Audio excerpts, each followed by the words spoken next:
భారత్ పాకుల మధ్యన కాల్పుల విరమణ ఆగిపోతుందా?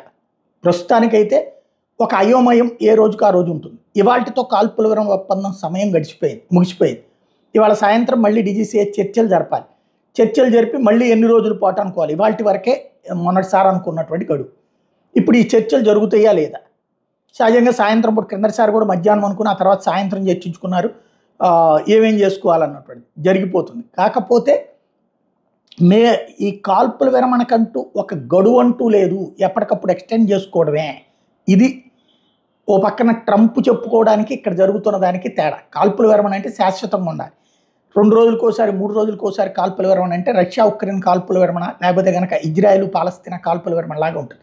కాబట్టి అక్కడ తేడాల్లా రష్యా అయినా దాడి చేస్తుంది, ఉక్రెయిన్ దాడి చేస్తుంది, ఇజ్రాయెల్ అయినా దాడి చేస్తుంది, హమాస్ అయినా దాడి చేస్తుంది. కాబట్టి నడుస్తుంది.